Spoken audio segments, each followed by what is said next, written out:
අපි කවුරුත් අහලා තියෙනවා සබහාධර්මය ආරක්ෂා කරන පුද්ගලයාව සබහාධර්මය විසින්ම සුරකිනවා කියලා. මේක ඇත්තද? අද අපි ආගමික සහ දාර්ශනික පසුබිමට අනුව මේ ගැන කතා කරමු. පසුගිය සති කිහිපය තුළ අපේ හදවත් කීතු වී ගියා. ව්‍යසනයෙන් අපිට අහිමි වූ දේවල් වල වේදනාව තවමත් අපේ ඇස්වල කඳුළු ලෙස රැඳී තිබෙනවා.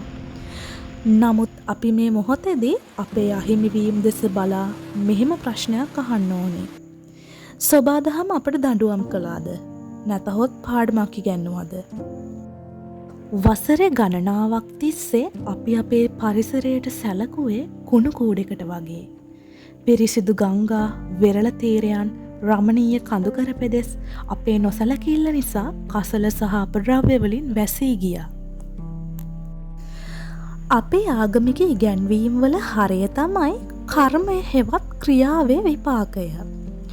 ඔබ යමක් කරන්නේ නම් එහි ප්‍රතිඵලය අනිවාර්යයෙන්ම ඔබට ලැබෙනවා. අපි අපේ ගංගාවලට ප්ලාස්ටික් දැම්මා. අපි අපේ කඳුකරයට කසල එකතු කළා.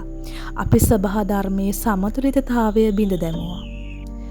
මේ දිනවල දියවී ගිය පස් කඳු, පිරී ඉතිරී ගිය ජලය ආපසු පැමිණියේ අප විසින් ගංගා නිම්නවලට දැමුවේ ප්ලාස්ටික් අපද්‍රව්‍යද රැගෙනයි. අපේ නොසැලකීම නිසා ගම් වතුරට හසු වුණේ අපේම නිවෙස්. මේ ව්‍යසනය සබහාදහම අපට දෙන අවසාන අනතුරු ඇඟවීම වෙන්න පුළුවන්.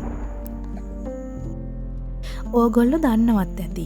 අපේ පැරණි ගැමියෝ ගසක් කපන්න කලින් ඉල්ලීමක් කළා. ගඟෙන් වතුර ගන්න කලින් ගඟට ගෞරව කළා. ඔවුන් දැන සිටියා සබහාදහම කියන්නේ විශ්වයේ දීමනාවක් කියලා.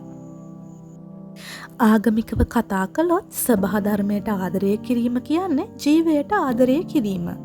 එය දයාවේ උසස්ම ස්වරූපය. ඉතින් මේ ව්‍යසන තත්ත්වය නිසා අපට අහිමි වූ දේ බොහෝයි. නමුත් මේ අහිමිවීමෙන් අපි වැදගත් පාඩමක් ඉගෙන ගන්න ඕනේ. ඒ තමයි අපේ ජීවිතවලට සාමය, සමෘද්ධිය සහ ආරක්ෂාව අවශ්‍ය නම් අප මුලින්ම අපේ පරිසරයට සාමය, සමෘද්ධිය සහ ආරක්ෂාව ලබා දෙන්න ඕනේ. අපි නැවත ගොඩනැගෙන විට කඩා වැටුණු නිවාස පමණක් නෙවේ. කසල වලින්තර පිරිසිදු දේශයක්ද ගොඩනගන්න ඕන. අපේ ආදරණීයයන් අපෙන් වෙන් වී ගියා නම් අපි ඔවුන්ගේ මතකය වෙනුවෙන් සබහාදහමට ගරු කරන පිරිසිදු ලෝකයක් නිර්මාණය කරන්න ඕන. අපේ අහිමිවීම් වල වේදනාව අපේ පරිසරය රැකගැනීමේ දැඩි කැපවීම බවට පත් කරන්න ඕන.